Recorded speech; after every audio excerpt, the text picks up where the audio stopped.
Welcome to the stream, everyone. I'm at Seconds Latte, Louis. Seconds Latte. And it's not my fault, okay?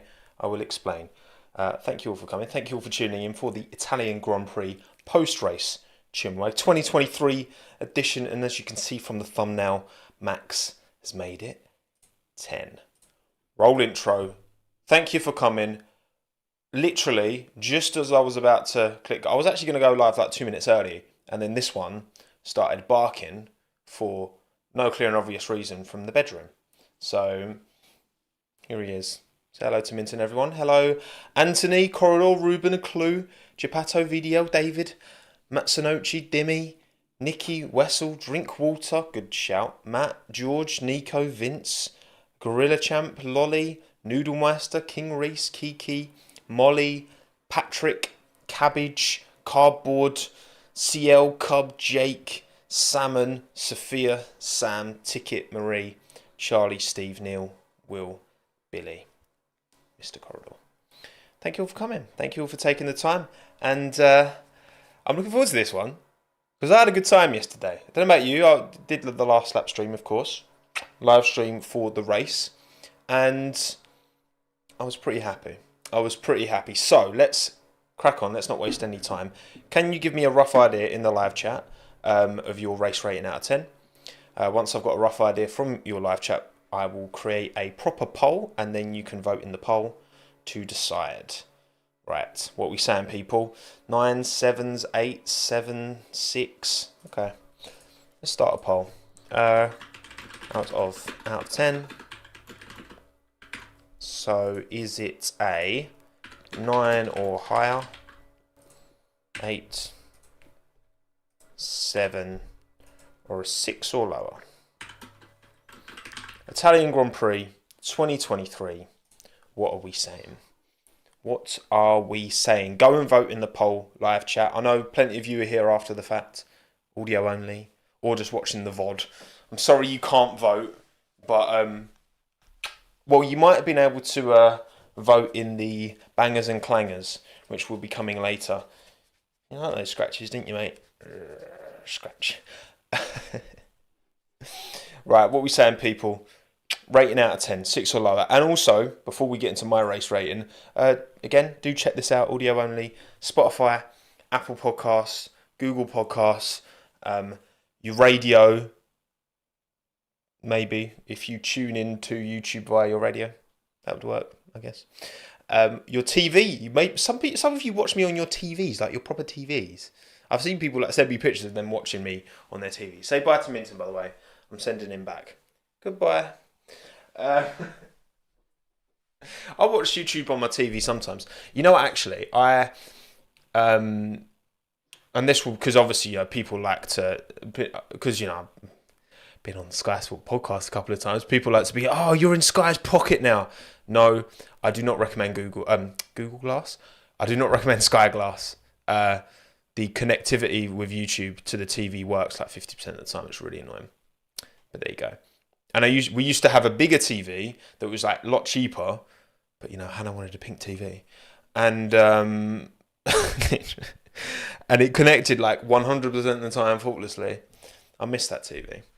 To be fair, we didn't have room for it in this place. Where we used to live, we had a big open plan kitchen, dining room. We don't have that here. But anyway, yeah, I wouldn't recommend it.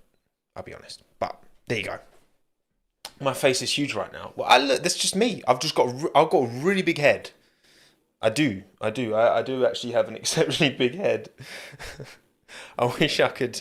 Hang on, I'm going to take a picture of where Minton is right now. You can tell it's a hot day, right? Because he's struggling, right? So this is Minton right now. This is him right now. Are you gonna focus? That's him right now, next to my leg. Oh, bless him. It is a hot day, and I just took him for a pre-stream walk as well. Pre-stream walk is right. 424 of you. 431 of you, have voted. 47% of you given it an 8, 36 have given it a 7, and then 9, 6 or lower, 8, 9 or higher. For me, and look, again, my general rule of thumb is that if you don't have a scrap proper scrap for the lead, it can't be more than an 8 out of 10. Now, we did get a proper scrap for the lead for the first 15 laps. So the first kind of just under third of the race, we did actually get a scrap. Carlos Sainz, elbows out, defending against Max, using that straight line speed in the Ferrari to hold him off. For me, it's an 8. For me, it is an 8. We didn't get... The cameras kind of just shut off from Max from then on. As soon as he passed Carlos, we didn't really see Max again all race. But my words, that was fun. That was a prime example of just because you don't have a scrap at the end at the front, and Max does win quite comfortably in the end. My goodness, what a race. That was very good. That was very fun. Miracle none of the top 4 crashed each other out. I know, right, Max? I know. I feel you. Hello, Global Funk. Welcome. Tell has to get a new technical director, Mattia Bonotto. Well, he's been spotted. He's had the old DTS cameras behind him. If he takes that Alpine job, man, Luca Di Maio meant it when he said he wanted Alpine to be the French Ferrari. But anyway, for me, it's an 8 out of 10. I had a great time. That's one of the best races I remember watching on the last lap. I really enjoyed that. I was out of my seat at the end when Leclerc almost went into science, and it was, some of it was over the line, but ultimately most of them kept it clean in the end. Well, I wouldn't say clean's the right word. Didn't crash into each other, if you can say that's clean. For me, it's an 8 out of 10. That was a banger. But yeah, lap 1, turn 1, yeah, they kept it very clean. You're right. And Piastri got the move done on Albon, which was a very good move. Even I could admit that. But yeah, what a race. And we will get into it. We will do our best to remember. I've watched the extended I really like that Sky Sports put this is back to the Sky Sports shill now. I like the Sky Sports extended highlights that they put on YouTube. That's nice. I like that. But I just don't like Sky Glass. Anyway. I hope they make it better, because I've got one, all right? And it's not cheap. I hope they improve it. Improve it, Sky, if you're watching, please. All right? I'll let you know next time. They probably won't invite me on again now, but there you go. It happens. Right, cool. Race result, round 15. Max Verstappen, Sergio Perez, Sainz, Leclerc, Russell, Hamilton. It's 3. We're 2 by 2 by 2. Red Bull, Ferrari, Mercedes, top 6. Alex Albon holds on to P7 in the rocket ship of Williams, ahead of Lando Norris, Fernando Alonso and Valtteri Bottas. Shout out in the awful Romeo, gets a point. Big. Lawson P11 just outside the points. Oscar Piastri got fastest lap, but after the contact with Hamilton, he fell down outside the points. He also had an incident with Lawson, which I haven't actually... I was meant to look this up, and then I took Minton for a walk. I just forgot. Piastri and Lawson had a coming together, didn't they, at the end? But I've not actually seen it. So I'm gonna go to Twitter to try and find like a video of what happened, because they didn't show it in any of the Piastri and Lawson fight. Oh, actually no. I think hang on. Someone posted is this, chat, can you confirm, is this the incident where Piastri got the penalty? Was it at that corner? Because where Piastri cut the corner, and then Lawson, yeah, because he's alongside, but he's not far enough alongside. It is this one, yeah. Okay. So Piastri cut the corner, but then didn't give the position back, and then he got a 5-second penalty. And George got a similar, didn't he? Because he cut the corner. But the problem is, when George cut the corner, trying to pass Ocon and didn't give it back, well, Ocon lost loads of momentum, so George was about to slow right down, which he wasn't prepared to do. And it would have probably punished him close to, maybe not 5 seconds, but maybe a good 2-3 seconds. It would have punished him just by slowing up. So sometimes it's better to just cop the 5-second penalty. But anyway, yes, Verstappen, Perez, Sainz, your podium, your top 3. Max Verstappen makes it 10 wins in a row. 10 wins in a row. Unheard of. Unheard of. Never in Formula 1 history has this ever happened. This week's video is going to be about the 10 in a row. But not so much Max's 10 in a row. It's to give context to basically because this hasn't happened before, and modern reliability plays a part in that, but also many factors play a part in that. Your team, just someone, if someone just bowled into turn one and wiped Max out through no fault of his own, then he would have only got 9 in a row. But yeah, a lot to dive into there, I think. Anyway, and then yeah, Piastri 12, Sargent 13. He got a penalty as well, I think. Joe went for the 2-stop, didn't make it work. Bottas 1-stop was the way forward. Gasly 15, Stroll 16.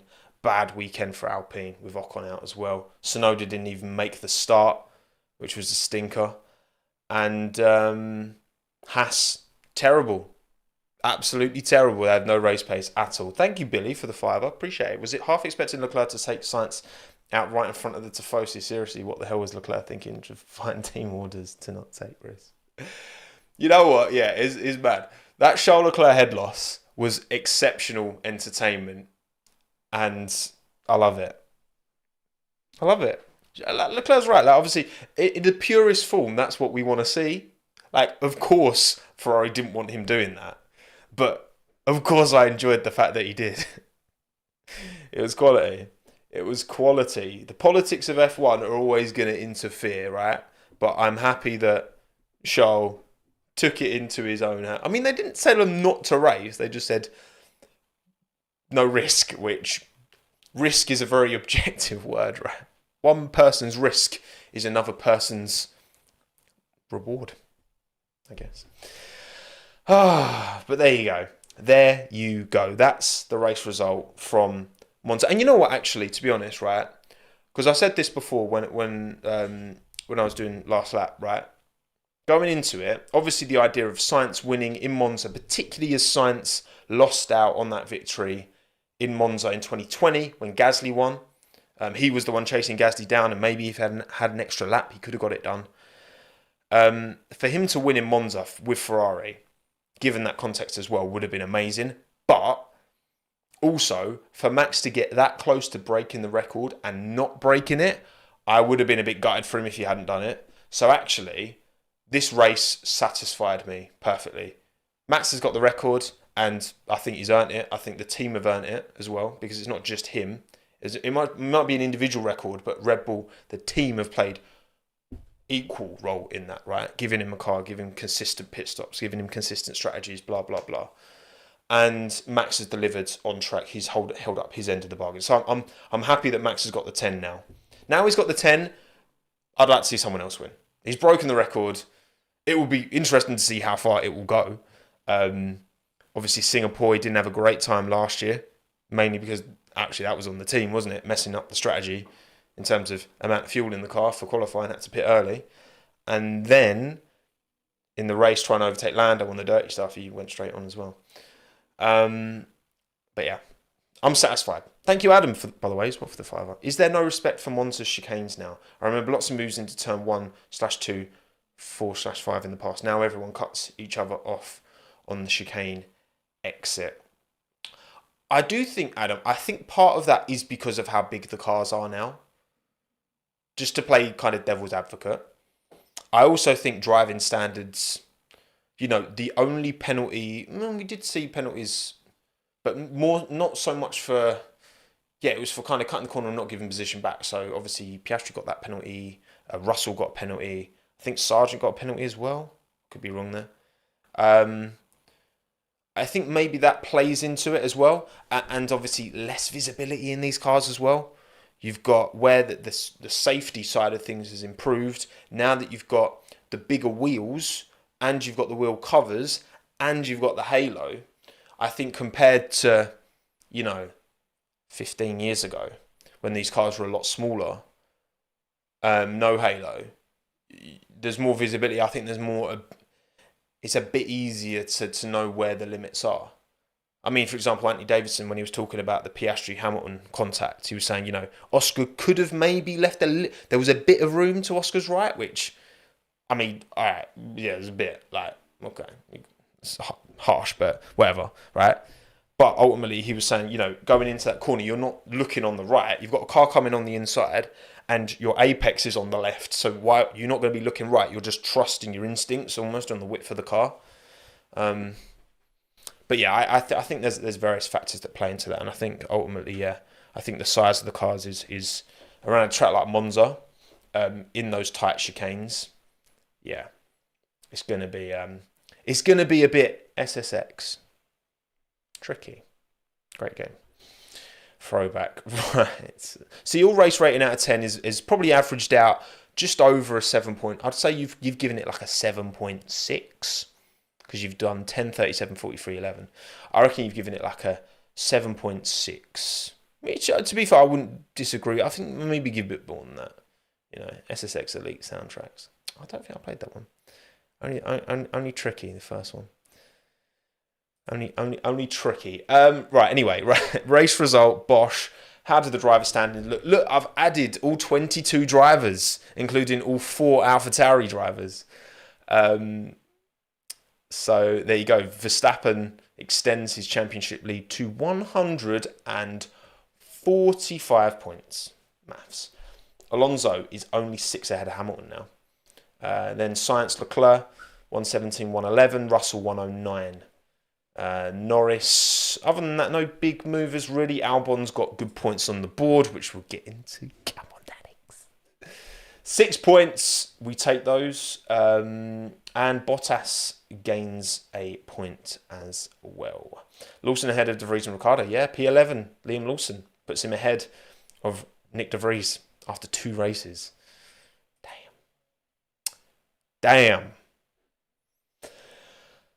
Damn, son. Sorry, can't do a very good Anthony Fantano. What a guy. Constructor standings. The interesting one here is that Aston Martin have fallen behind Ferrari, which again, with Stroll not holding up his end of the bargain, which he is not, and Carlos Sainz and Charles Leclerc, they brought upgrades for Monza. They knew they wanted to have a good time in Monza. They optimised. They brought a bespoke rear wing, did Ferrari, for this race. And it did pay dividends, Yeah, we'll see. Alfa Romeo will 100% get pat. Oh, that's the thing, though. That's the interesting battle, isn't it? So, I mean, the interesting constructor battle is here, because Ferrari aren't going to catch Mercedes. Like, on the tight, twisty stuff. Mercedes, and the consistency of George and Lewis, Carlos and Leclerc are pretty consistent, but I'd say Lewis and George are more reliable as a pairing. And I think in certain tracks they've got the advantage on Ferrari for sure. But yeah, Alfa Romeo Haas, I think Haas should be worried. It will take a lot for Alfa to get in the points. That was a bit of a race of attrition. I mean, again, the Piastri contact with Hamilton is the only reason that Bottas gets in the points ultimately, because Piastri was comfortably running top 10. Alfa Romeo are going to have to be reliant on that kind of luck. But they are better placed than Haas to capitalise when those opportunities present themselves, because Haas have 0 race pace. So, absolute no race pace. Billy, Red Bull dominating on the level of Raven. You know what? I played the first grid briefly, but not really. So, I'm afraid I don't get that reference. But thank you, Billy. I appreciate the support, mate. Absolutely untouchable this year. Kind of like Alex Palou, who is now a 2-time IndyCar champion, 26 years of age, 9 podiums from 16 races. There's still 1 to go. 5 wins all season as well. Alex Palou, man. Serious driver. He can stay in IndyCar. I tweeted about this yesterday. Look, according to his management, he's pursuing an F1 seat. Hence why he got into bed with McLaren in the first place. Before Piastri signed. Then Piastri signed, and he was like, well, I'm not going to get into McLaren, am I? So now I'm going to leave and go back to Chip Ganassi and try and find another way in. Of course he's trying to get into... Oh, sorry, Gerard. Did I spoil that? My bad. I mean, come on. 2-time IndyCar champion. I didn't say he won the race, by the way. But he is officially champion. So there you go. Thank you, Gibril, as well, for the 5 Aussie. Love your colour scheme. Thank you. Pink. How'd you make it like a down-to-earth chat between friends and PG language, entertaining as well? You're top notch. Thank you very much, Gibril. Look, the naughty language is reserved for Twitch, okay? Because I do stream on Twitch sometimes, playing F1 Manager, and I'm a bit of a potty mouth on there. But I know how to control myself and express myself without using and, you know, or, you know, it's just not necessary. I hope the beeps worked. I think they did. We'll see. Okay, cool. Lovely. Oh, actually, did I? Yeah, I did. 14 of 22, yeah, because, yeah. It was round 15, but we missed him. Like, it's always annoying because the rounds haven't changed. So it was round 15 this race, but it was race 14, you know. But there you go. Right, cool. Constructor standings, Bosch. There we go. Right. Bangers and clangers time. I did put the poll out late last night, so all of my Australians, all of my west coast of the USA-ians, Americans, all my Hawaiians, all my Fijians out there who are watching. Anyone from Fiji watching? I've been to Fiji years ago. Beautiful place. Beautiful place. Bangers and clangers. We got about 1,400 votes. Bangers and clangers is growing on you. Hamza, you make it sound like it's some kind of infection. You know, some kind of growth that you don't want, you know? Okay, we'll start with mine. We'll go to yours. I always do mine first because I don't want to be influenced by you and your bias, all right? I'll keep my bias to myself. And the Banger Drives Albon. I'm sorry, right? Call me, but go on, do it. Get it out your system. Go on, get it out your system. Do it. Get it, go on, chat. Do it. Oh, Tommo, you're so biased. Oh, bias. Tyre bias. Once again, tyre bias. Shut up. Alright? He had a banger. Alright? If anyone had a banger drive, right? And there were many bangers, don't get me wrong, right? Didn't put a foot wrong. Pressure from Norris all race. Did not put a foot wrong. Pitted early onto the hards as well, by the way. No mistakes. 0 mistakes, right? When Max got past Carlos, what did he need to do? He needed to pressure him into a mistake, and Carlos made that mistake. He locked up, and then Max got the job done. Alex made no mistakes. Okay? And Sainz was... A couple of his defensive moves were a little bit naughty. I mean, one of them in turn 4-5, where he literally did what Max did to Lewis in 2021 Saudi, where he's on the inside and just cuts the corner. And no penalty, but whatever. It was entertaining, so I don't mind. But lost the position to Lewis. Well, yeah, because Lewis was much faster on fresher tyres in a Mercedes, of course. Come on. Stroll gained 8 places. Wow, well done him. No, he didn't. He finished 15th. He started last and finished 15th, all right? The bias is here, and I don't care, right? Have a go at me all you like. Clanger, Lance Stroll, okay? Stone dead last in qualifying. Yes, he did only get FP3, but for a driver of his experience, and I know the Aston Martin wasn't particularly suited to this track, I get that, but for him to be stone dead last in qualifying, no good. And then in the race, just nowhere. I feel like after this week, I'm just kind of sick of making excuses for Lance. Like, given how long he's been in the sport, 17, 18, 19, 20, 21, 22. This is season 7 for Lance, and he's nowhere.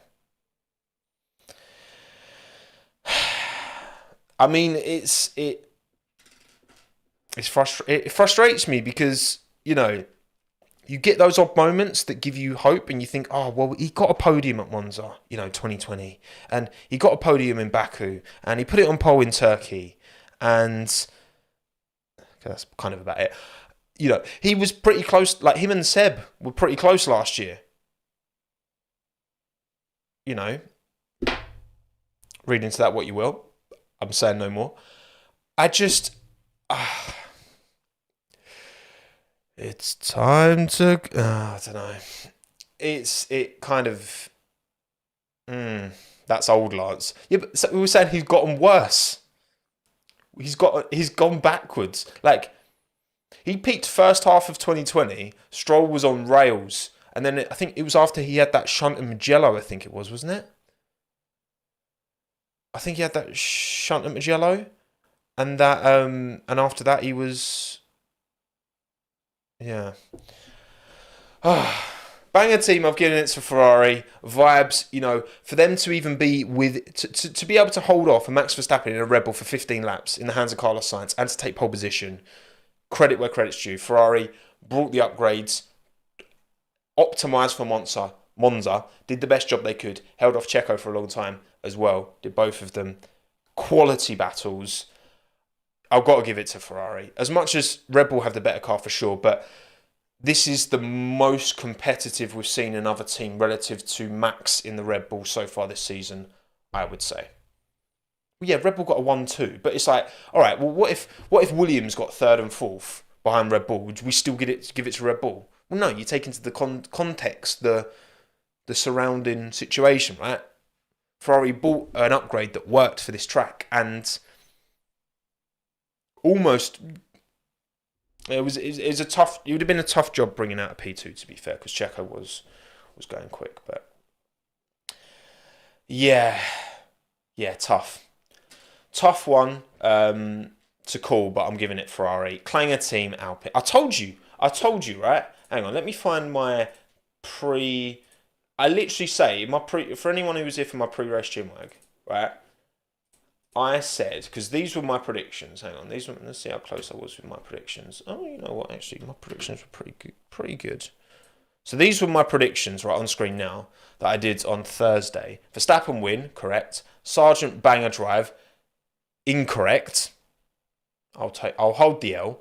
Klang drive, Magnussen. I was just full of hope. I mean, Magnussen didn't have a very good drive. He was he last of the that's driver standings. He was last of the finishers, yeah. So, I mean, it's not great, is it?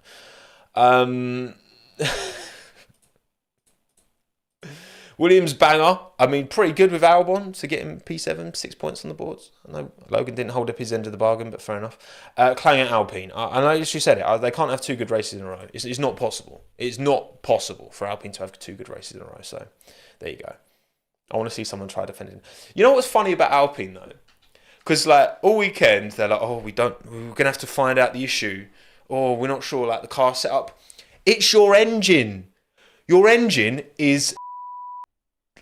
But they can't say it because they're the manufacturer team. Thank God for Alpine that Fernando is no longer in that seat, because you know full well, after a weekend like that, Fernando is almost certainly outing the engine as the primary factor in their poor performance. I'm just saying. But yeah. Alpine once again. Alpine. That Mugello race was... You know what?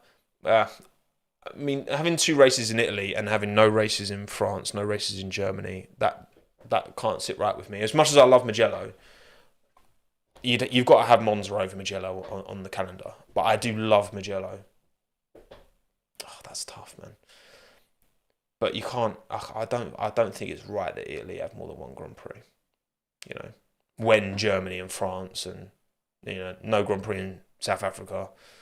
Kyalami hopefully one day, but it's still very European-centric, but whatever. Cool. They're my bangers and clangers. Your bangers and clangers, again, about 1,400 of you voted, are as follows. Boom. 1,489 votes. 49% of you went Carlos Sainz for banger drive. Fair enough. Probably his most... It's certainly one of his most impressive drives in Formula One. I mean, he had a few good ones, a few worldies at McLaren, and he's had his odd day. But typically, like, he completely ruined his tyres trying to keep Max behind, which made it really hard for him to keep Charles behind. But he did. Sometimes on the cusp of legality, but we'll get into that. So yeah, 49% of you have given Carlos banger drive. Most non-Red Bull led laps, that's true, Lita, that is true. It's 14 or 15? I think it's 14, which is more than anyone else this year. Um, Albon 16% of the vote. Lawson 15%. Very impressive. 10% Verstappen. Of course, Max won the race comfortably. He has to be up there. Klanger 39% of you have gone for Stroll as well. 20% Hamilton. Not great qualifying. He was only a tenth and a half off Russell, but that was 4 positions. It's fine margins. And then he was at fault for the incident with Piastri, of course. He put his hands up to that, which was a shame because it was actually a good alternate strategy kind of recovery drive. He would have been... How far was he from Russell, chat? Does anyone know? By the end. And obviously with the 5-second penalty included as well, right? Banger team, 51% of you have gone Ferrari, 45% have gone Red Bull, so it was almost exactly split down the line. 3% Williams. 20 seconds, okay. And is that including the 5-second penalty? I imagine it is, right? So he would have been about 14. Which again, he was stuck for ages as well, wasn't he, behind the McLaren? So I think Lewis had pace-wise, I think he was fine. Oh yeah, they did both have 5-second penalties, that's true. But George served his, didn't he? Or was George's taken off after? I can't remember. This is where you're here to help me out, right? I might have a big head, which means big brain, of course, but I can't fit everything in. Oh, it's after. Okay, cool. Klanger team, 56% of you say Alpine. Neither of them served it. Okay, cool. Yeah, so 20 seconds between them. Yeah, Lewis recovering. He was stuck behind McLaren for a long time. George was mainly in clean air, but then George was having to defend from Perez for a while, which would have held him up. So, swings and roundabouts. Hard to really say. 56% Alpine Klanger, 32 Haas, because that race pace is just... 6% Aston Martin, 2% AlphaTauri. LH fanboy. If you could seriously watch my stuff and seriously come to the conclusion that I'm an LH fanboy, I have nothing to say. I've caught so many strays from Colt LH. It's crazy over these years. We have fun, don't we? But yeah, they're your bangers and clangers. Science, Stroll, Ferrari, Alpines are your bangers, are your clangers. There you go. Right. Cool. Lovely. Let's reflect on all the teams one by one now. Starting with AlphaTauri, because that was the first thing we had to really talk about, because Tsunoda engine issue immediately for Yuki. Gutted. It's so annoying, isn't it? It's like, you do all this work to get... I mean, at least he only lives in Faenza, I guess. But it's their home Grand Prix as well, AlphaTauri. And then you turn out and you don't even make the start. So annoying. Very annoying for Yuki. Because, he felt he had the pace for Q3. He was quite disappointed with himself, wasn't he? Only qualifying P11. He thought he had Q3 pace in him and in the car. And, it could have been... Considering how close Lawson got to points, it could have been points for Yuki for sure. Definitely an opportunity. And again, when you look at AlphaTauri, stone dead last, 7 points now off the back of Alfa Romeo. Yeah, 1, maybe 2 points could cost them. So not good for AlphaTauri. But Liam Lawson. Can we just take a moment? Liam Lawson. Debut race in F1. Keeps it clean around Zandvoort. In the rain, everyone else is left, right and centre. Liam 2-0. It's technically Liam 2-0 in races, Wingcap. You are right. Everyone's off left, right and centre, and he keeps it clean. No mistakes. No big mistakes. Overtakes Max on track to unlap himself, which was bold. But he did it. And then in Monza, great qualifying, gets to Q2. Couple of 2.5 tenths off of Yuki. And Yuki felt he left some time on the table, so there's probably, but 2.5 tenths is decent. Very decent. Again, in the race, didn't hear much from him in a kind of good way. Kept it clean. No incidents that I remember. Again, Piastri kind of cut the corner. I don't remember any incidents for Liam. Like, he was good. And P11 in the end, Piastri did get past him, but off track, so 5 second penalty dropped him back behind. And it just takes one DNF, one retirement, one issue from someone in the top 10. Yes, obviously, Piastri having the contact with Hamilton did allow Lawson's P12 without that. But he started ahead of Ocon, who DNF. Like, it's P12. Okay, Yuki, if Yuki stays in, he's probably behind Yuki, so then P13. But ultimately, look, you take the opportunities that present themselves. Liam did a great job, kept it clean. 2 clean weekends in that car, which, listen, I think it gives Red Bull a bit of a good headache, almost, in a way, kind of. Yes, he did make a crazy dive bomb. I saw that, Hamza, when I was on the toilet on my phone, and I saw, yeah, he on one of the Haas, he sent an absolute lunge into turn one. Absolute lunge, good lunge, positive lunge. I'm not sure. I'm not sure which Haas it was. Was it Hulk? Yeah. Quality lunge from Lawson. Listen, he's given to. They don't seem to think that Ricciardo's going to be back. I mean, look, we're seeing Helmut saying stuff and Christian saying stuff all the time about Ricciardo. Is he going to be back in that seat for Singapore? Almost certainly not. Is he going to be in that seat for Japan 1 week after that? They are 2 very intense tracks. They are 2 very high stress tracks, on the body. I mean, Singapore is, the humidity. It's a long circuit, a lot of corners.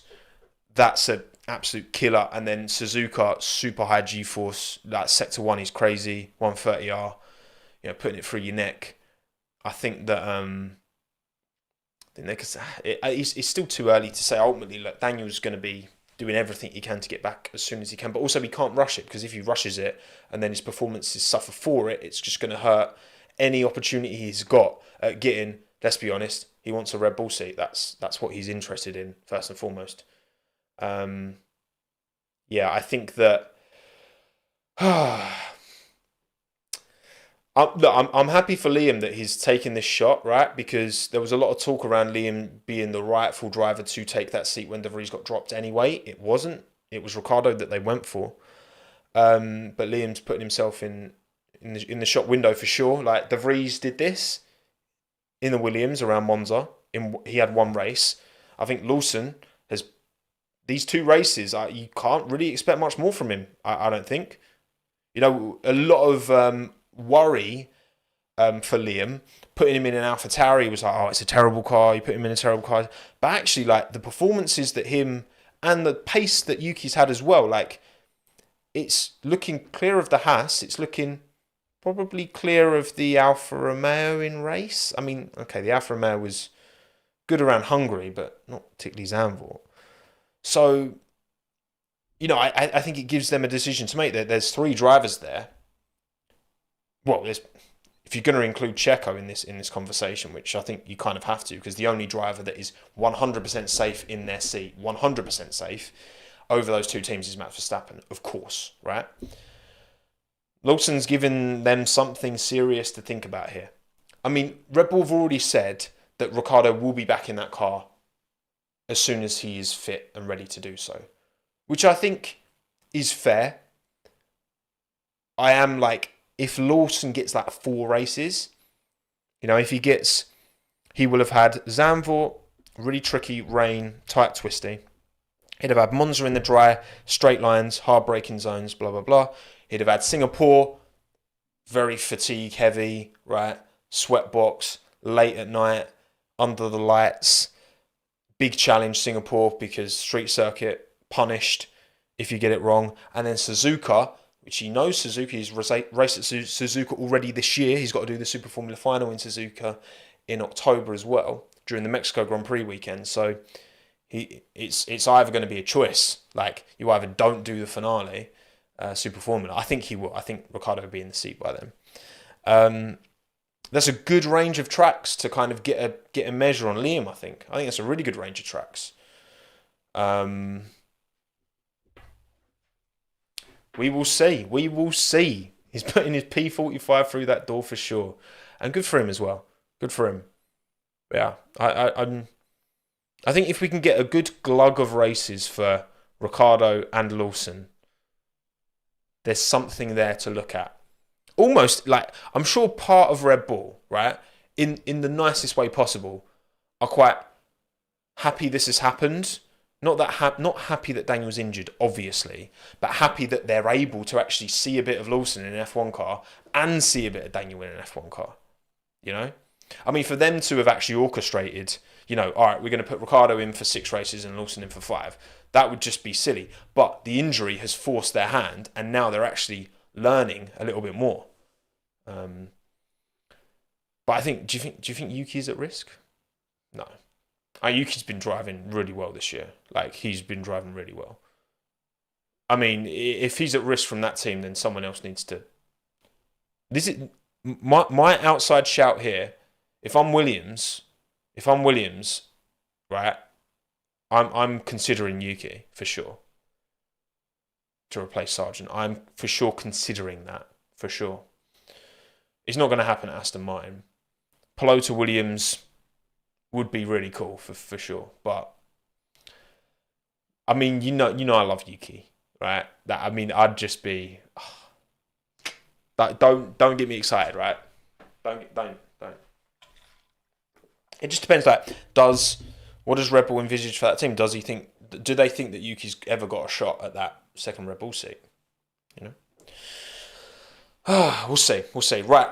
Alfa Romeo, not quite so awful this weekend. Valtteri started on the hards like Lewis did. Pretty much everyone else started on the mediums. I think Magnussen started on the hards as well, but obviously Magnussen is in Haas, so that was always going to go wrong.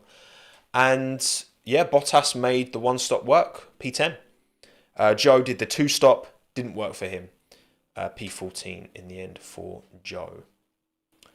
Yeah, credit where credit, because Valtteri qualified, was it 14? I know he got to Q2. I know he out-qualified Joe. I think it was pretty tight, the margins in quali. But yeah, Bottas did slightly out-qualify Joe. Moved up, was it 14th or 16th? Thank you, Kieran. And yeah, great drive from Bottas. Can't argue with that at all. Really kind of didn't really see too much of Valtteri in the race, but made the tyres work, used his experience to manage the tyres, because making that one-stop work was pretty essential in getting anything from this race. Making a one-stop work. Making up his own strategy. Did he? Well, obviously he started on the hards, so you can imagine that was kind of the aim, right? Having that tyre offset. Lewis talked about this. He was quite, as much as he was stuck behind McLaren's, he was quite happy to have the tyre offset so that when he did get released into fresh air, he could push and, still got P6 even with the penalty. So, Lewis punted Oscar to give Bottas the point. Hey, win cap, there you go, see? It's all because Lewis just wanted to help his old teammate out. Here you go, Valtteri. I'll just bonk Piastri for you, mate. Into the points. Lovely jubbly. But yeah, not much to say from Joe. Again, two-stop wasn't the right strategy. Not great in qualifying. Look, I've talked about Joe many a time. I think it would be. I think he's done enough to showcase that he deserves a shot next year. But if they replaced him with Porsche, because it looks like Porsche's going to win this title now, this F2 title, then I can't get too upset about that, As Porsche, yes, he's taken 3 seasons to do it, but he's still so young. He's still like 19, maybe 20. 19 or 20. So, yeah. And also, talking of that, did any of you lot watch the F2 feature race? Ayumu Iwasa, P15 to P2. That's my guy. I want to see him in Super Formula next year. Impressing. What a drive from Ayumu. It was a bit carnage, to be fair. Vesti went out. Felt bad for him. But it was that was a really good race. And Ollie Behrman, man. Ollie Behrman. This kid's serious, right? 18 years of age. Only just as well. This kid's serious, man. 4 wins this year now for Ollie. You got 2 in Baku, you got 1 here, and I'm sure you got another one. I'm sure you got 4. Maybe it's 3. And, mate, Ollie Behrman. Remember the name, because this kid's, surely he's a sure thing, right? Given how young he is, it's his debut season as well in Formula 2. Mad. Actually, let me have a look at the, I want to get the F2 driver standings. Because, so, Porsche has not technically won it yet. It will go down to the final. Let's get... Right, I'm only really interested in the... sorry, but I'm most interested in the top.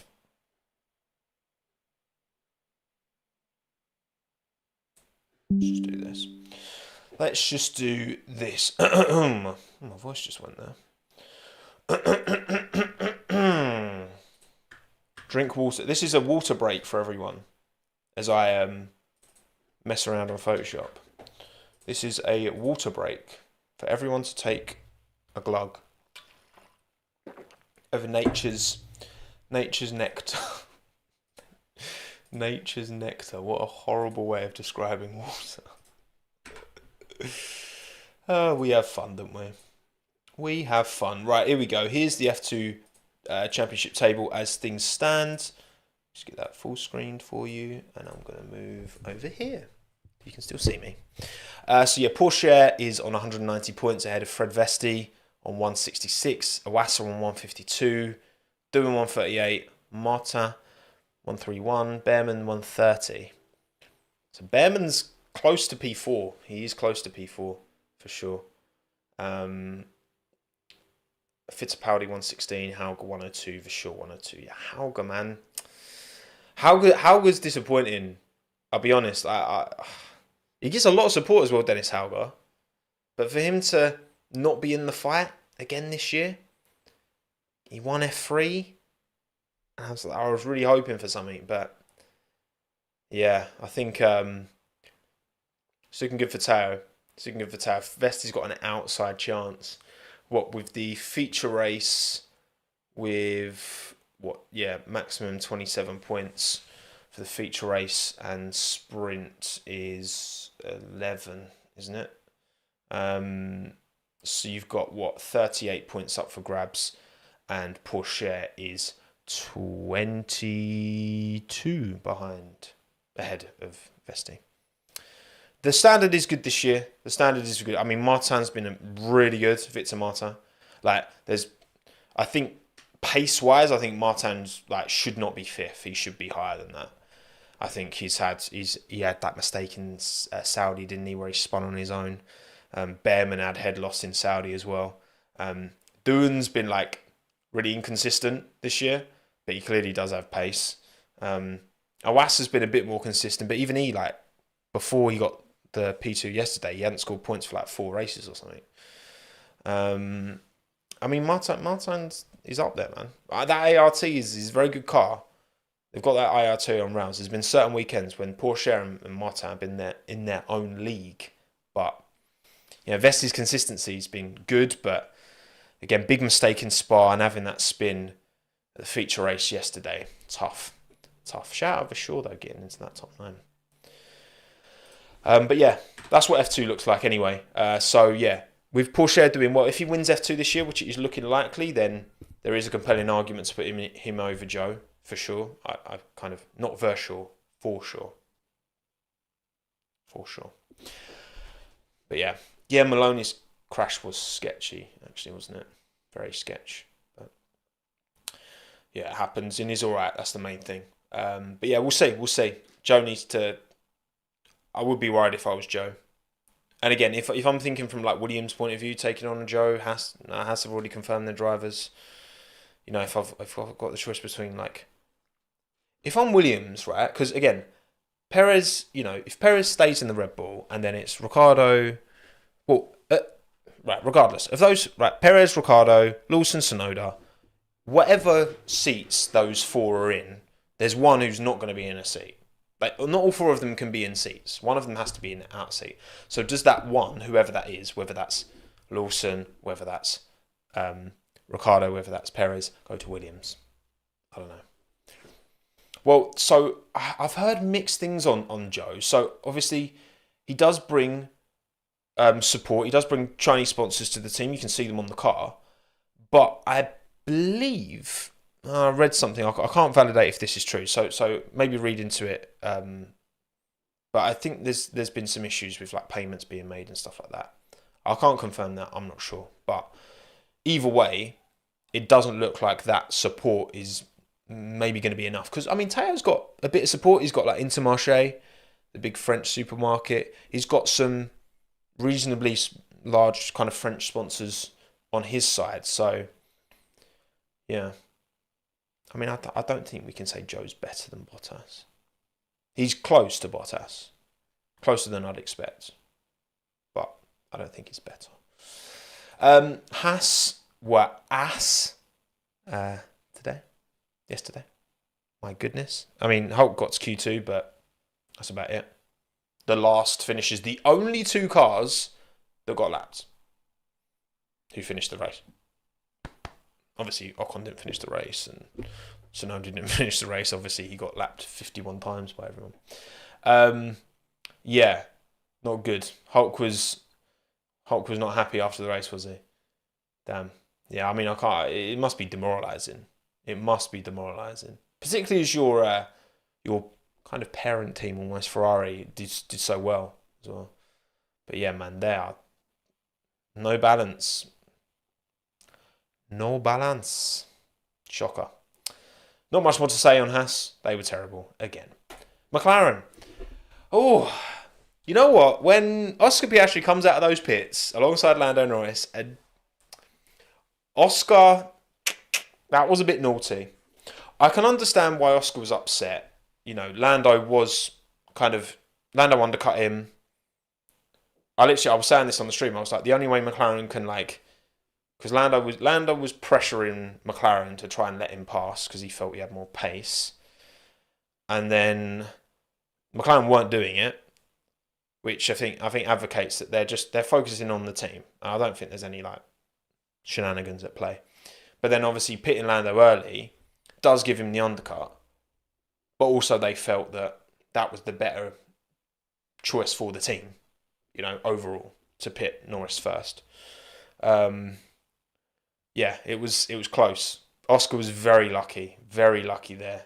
His cold tyres fresh out the pits to try and send it up to turn one on your teammate. You can't be doing that, Oscar. You can't be doing that. He's when you've got cold tyres, man. You don't even that is a big braking zone, and even Oscar's going at a good rate of knots, right? That was very, very risky from Oscar, and you live to fight another day, but that could have gone a lot worse. I mean, not a big haul of points for McLaren, 4 in the end, but that could have easily ended both of their races. But then at least Liam Lawson would have got a point, so you know, swings and roundabouts. Oscar did get fastest lap, you're right, Nizam, but he didn't get a point for it because he finished P12, took it off of Max. And yeah, I mean, Norris stuck behind Alex. They were better. It's funny, Norris was noticeably happier, I felt, in the post-race, finishing 8th, than he was in the post-race after Spa, finishing 7th. Because, you know, it's frustrating being stuck behind Alex that whole time. But, you know, game's the game, innit? Game's the game. But yeah. Not much more to say. I think they had a bit of a Frankenstein rear wing to kind of give some low downforce performance. Wasn't too bad, wasn't too great. They were comfortably behind Mercedes in terms of pace. I mean, Lewis was all over the back of them with a tyre disadvantage. So I know Stella talked afterwards. He was saying, you know, we are going to address the lack of straight line speed, particularly for next year's car. We'll see. Yeah, exactly. You know what? You got first class seats to Alex Albon defensive masterclass. Put a foot wrong. That's my guy. But yeah, not too much more to say on them.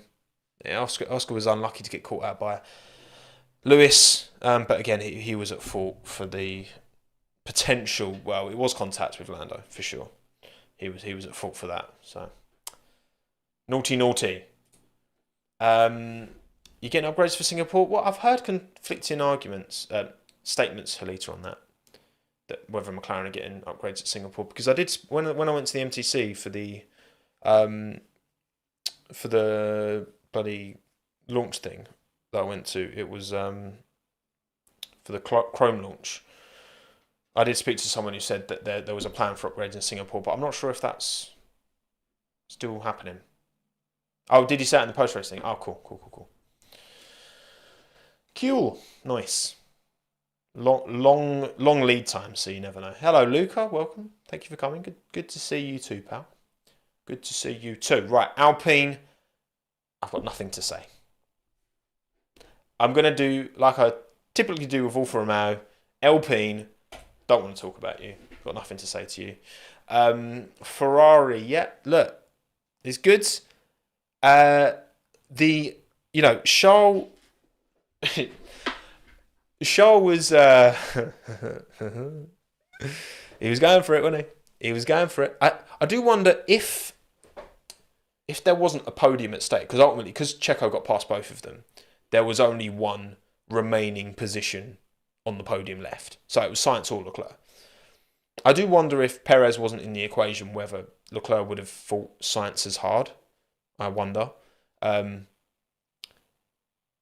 yeah, it was actually pretty sick, wasn't it? Like, that battle was unreal. So excited. And even more so, I would like them two Ferraris battling at Monza for the last podium position. The only way that's better is if they're battling for a win, of course, right? But it's about as good as it gets. And many a lock up for both of them. Many a lock up. A couple of naughty ones, I would say. It's one of them that, because nothing happened and because it was really exciting and because everyone was kind of happy in the end, the idea of putting any penalties out there. But I'm sorry, that defensive move from Carlos Sainz, the one that was the most egregious by far, was turn 4 when Sainz is on the inside, Leclerc's trying to overtake around the outside, and Sainz just goes straight, just cuts the corner from the inside, and Leclerc obviously has to cut the corner as well. I mean, but this context does matter. The context does matter, of course it does. And like, I think sometimes it shouldn't matter.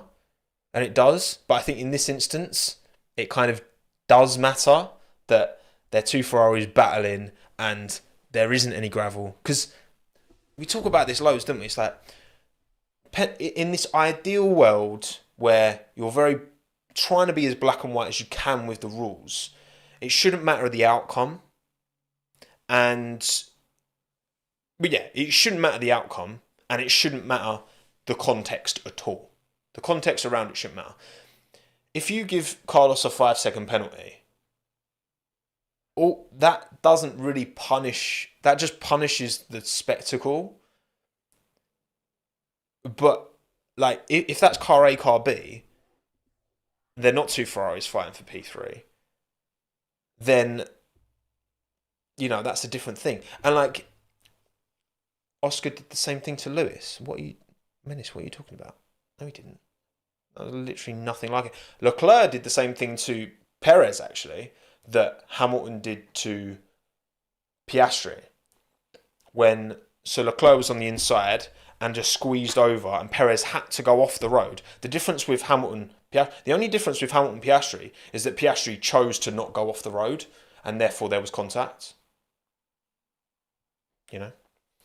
I don't want another Canada 2019 to be honest. Yeah, that's it, So ultimately, yes, if there will be an incident like that Carlos Leclerc one that is probably similar to that in the future. Of course, there will be the same kind of incident. The context will be different, and I will almost certainly be calling for a penalty. But because it was Monza and because it's two Ferraris, I'm quite happy to be a hypocrite and say, you know what, no penalty. Even though clearly, like, in order to protect position, Carlos just launched it into the corner and stayed ahead. There you go. No, the lap before. I can't remember that one actually, Menace. Apologies. I thought you meant the same one as the when Hamilton got the penalty for hitting him. But yeah, it was vibes. Fred Vasseur was having heart palpitations, I'm sure, in the back end, as were most Tifosi fans. But as a neutral, whew, whew, so good, so good, so good. Show had a big smile on his face after. He disregarded the team, which is kind of, it's a bit saucy. It's a bit Gregoire saucy. But thank you, Shah, for the show. And thank you, Carlos, for the show as well. Great job by both of them. Good to see Ferrari back fighting towards the front. Just a shame they couldn't hold off Max for a little bit longer. But it's Max Verstappen, you know. It's what he does. Mercedes, George had a pretty clean race. George, actually, for me, George was a outside call for banger drive. An outside call. But definitely, like, the way his job in qualifying, he did very well. Kept it clean, held position, held Checo at bay for a while as well. His defence against Checo, I think, was close a couple of times, but I think he was good. Yes, George did get a penalty, Poppy. He did get a penalty. But, because the penalty was like, well, no. Oh, sorry, no. The best one when he was defending against Perez. Oh my God, no. The best one when he was defending... It was George defending against Perez, wasn't it? When Perez was like, he left me no space. That was George, wasn't it? I'm sure that was George. Oh yeah, and when the team had told him to faff around with tyres and he's like, I've got a car up my... Yeah, it was. Oh my God, that was jokes, man. Checo, bruv. You know there's like cameras everywhere, right? Seeing that he clearly did not push you off. But then there was another time when both of them cut the corner. Or was that the time when they both cut the corner? Either way, Perez was on the outside. I think they both cut the corner, that one. That was Checo, man. Come on. We've got receipts, bruv. We can see what's going on. We can see you've not been pushing off. But you can't trust these racing drivers. I don't care who you support, right? Alright? You can't trust them. You cannot trust them, what they say, because they're just in it for themselves. And that's their job, you know, to be in it for themselves and bend the truth when need be. Okay. But no, yeah, it's good to see George driving with a bit more confidence now because, you know, he said it himself, he needed that mid-season break. And I think he's had 2 really good performances back-to-back now. Obviously, I know in Zandvoort, it didn't quite work out getting the puncture, of course, but it was a really good drive up till that point. Yeah, alternative facts. Alternative facts. You know what? The problem, I think, was that George intimidated Checo, and that was enough, you know. Yeah, exactly. Yeah, Lewis is never capping when he's saying the tyres dead. Did Lewis say something about his brakes? Actually, he was like, "I'm really happy with the brakes." Was he being like sarcastic or something? I didn't really catch it. Where I was doing the stream, I kind of briefly heard it, but yeah, look, truth is a true subjective thing, right? That's what they all say. But yeah, look, 5 and 6 for Mercedes, they can be fairly. They maximised positionally anyway. They were never going to finish ahead of the Ferraris. But I tell you what, who took a in Toto Wolff's kettle? Because he was like. He was not happy after. Like, they interviewed him, or Ted interviewed him, and he was very, like, down, which I'm fair enough. And then asked him about Max, and he was like, it's a Wikipedia record, no one cares, it's irrelevant. I'm like, what? All right, Toto, jeez. I'm sure you wouldn't be saying the same if Lewis had got 10 in a row. Just because you didn't get it. You don't need to be so salty, man. Jeez. Yes, Toto being a bit toys out pram, so yeah, is what it is. maybe they've just made a collective decision. I mean, Lewis has tried to play it down a bit as well, obviously being the whole, oh, no, my teammates have been better than yours, which, I mean, okay. Yeah, you've been in sport for a lot longer as well, so, I mean, cool. But yeah, Toto is just on a mad one. That's a Helmut Marko kind of comment, you know? That's a Helmut Marko kind of comment. Hello, JB. Good to see you, mate. How you been? Is there now incentive to not move out the way when getting squeezed? I think Lewis and Leclerc, no penalty for Leclerc, probably because Lewis got out of it. Piastri contact, fair 5 seconds. Yeah, I think again, when Leclerc... well, yeah, you obviously had Lewis Leclerc 2019 was like an identical one. And if Lewis doesn't go off the track, there's contact. We had Leclerc, Perez. If Perez stays on the track, there is contact. It's whether having a 5 second, like having someone hit you and potentially ruin your race, like what happened to Piastri. Like, for example, right, if Piastri had gone onto the grass, he would have finished in the points. But he didn't go on the grass. He stayed on track as he's entitled to, and Lewis hit him, and then Lewis got the 5 second penalty and came back through, and Piastri had to get new front wing. So it's difficult, isn't it? It's like a risk reward. Do I stand my ground, take the contact, and hope that they get a penalty, but then I don't get damage, or do you take to the? You know what I mean? It's difficult. It's difficult. Yeah, man. The live. All over, mate. Love it. On the grass and the braking sign is... Well, no, Perez did it and he didn't spin. I'm just saying. Perez went onto the grass and didn't spin. Lewis went onto the grass in 2019 and didn't spin. You can't, because you can just carry the...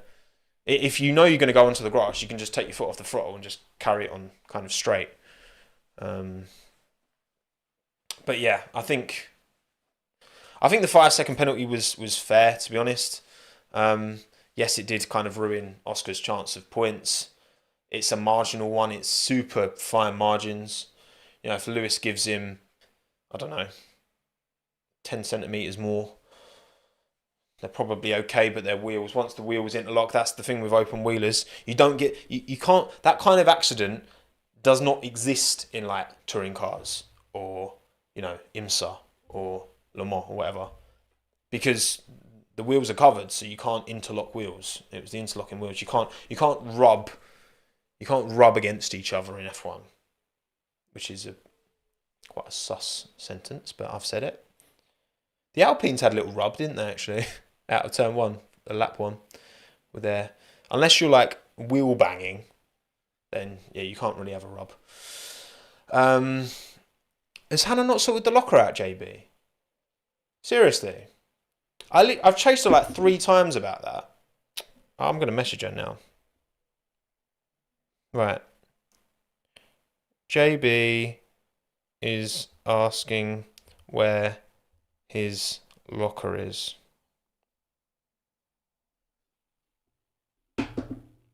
I've just WhatsApped her, mate. I'm sorry, JB. I apologise for that. Robin is racing, not in F1, because you're open wheelers. You know, it can't be. Otherwise, everyone just crashes. Right, cool. Aston Martin. Very slow this weekend. Fernando was saying his best hope was P9 to P12 in qualifying. He got P10 in the end. And in the race, P9, you know, Piastri was ahead and Piastri. So Alonso didn't really go anywhere. Stroll started last, came back to 15th. They knew they wouldn't be quick around here. Aston Martin excel in the slow stuff. This is not a track that plays to their strengths. It happens. You can't be good everywhere unless you're Red Bull.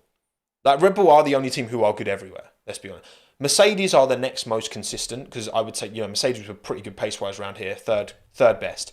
I don't think in any track Mercedes are any worse than third best in terms of high speed, low speed, medium speed. Like, I feel like Mercedes have the next most consistent package behind Red Bull.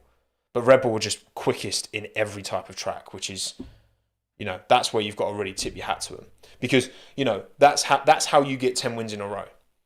That's how you get 10 wins in a row, by being quick in every different type of track. Not just high speed, not just low speed, not just medium speed, not just high altitude, low altitude, not just banking and big changes in elevation. Like, you're just good everywhere. That's what... And Aston, this isn't their strength. So they did what they could. They got a couple of points out of it and they move on. So... they move on. They move on. And Lance, man, I've got nothing left for you, mate. I've got nothing left. Nothing left. And then Red Bull Racing, 10 wins in a row. Max Verstappen in a Red Bull. What a crazy, crazy achievement. Because it's so unlikely. It's so difficult. It's so unusual. I mean, for example, right? For example, and I'm going to touch on this week's video. Have a guess. Don't look it up. Have a guess how many wins, and given he's won 7 world championships, by the way, what is the highest number of wins in a row that Lewis Hamilton has? The highest number of wins in a row that Lewis has. Well done. You've been doing your homework. He's done 5 twice. He did it in 2014 and he did it in 2020. Which is behind Rosberg, got 7 in a row. Vettel obviously got 9. I think Schumacher got like 7. You know, like, Lewis is not like... There's a lot of drivers ahead of him in terms of wins in a row. Yet he's, you know, dominated for a period of years, right? And that goes to show how difficult it is to achieve that, you know. Yeah, Ascari got... Ascari got 9. Was that including Indy 500, wasn't it, as well? I can't remember. I can't remember the 1950s, funnily enough. Driver, not car. What do you mean, Ian? It is both, obviously. Doesn't matter if you're Lewis or Max or Schumacher or Senna or Prost or Fangio or Ascari or Clark or Hill or anyone. It's both. You didn't do the Indy 500. I don't know. Something similar. But yeah. There you go. Crazy. Mad. But yeah, we'll get more into that whole 10 in a row and whether Lewis's best shots at that. Let's just say that. Okay? Let's just say that. And we're done. Thank you all for tuning in. Thank you all for watching the live stream. Again, I'm going to crack on with this video. Hopefully, might be able to get out tomorrow. Maybe Wednesday. I don't want to rush it. We've got a week off, so maybe Wednesday, my next video. Again, another shout out to Alex Palou for winning the IndyCar title. Shout out to Gabriel Bortoleto as well for winning Formula 3 this year. Quite comfortably as well.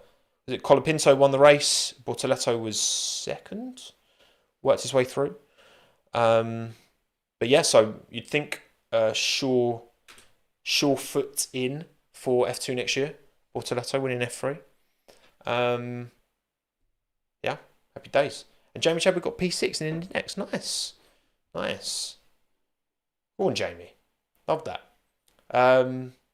Cool. Thank you all for coming. Appreciate you all taking the time. Don't forget to like the stream and subscribe to the channel if you're not already. You probably are, but double check. Make sure you are. And also, if you got to the end, where we're going to roll intro, because of Jensen, and because there's one in front of me, please put the word button in the... It's a spare button from my jacket. In the comments, if you got this far. Not in the live chat, in the comments. All right? If you got this far. If you got to the end. That's the secret word. Right. Thank you, everyone. Stay safe, be well, be happy. And I will see you for video on Wednesday. Check it out. Ciao, adios, I'm done. Goodbye, everyone. Bye.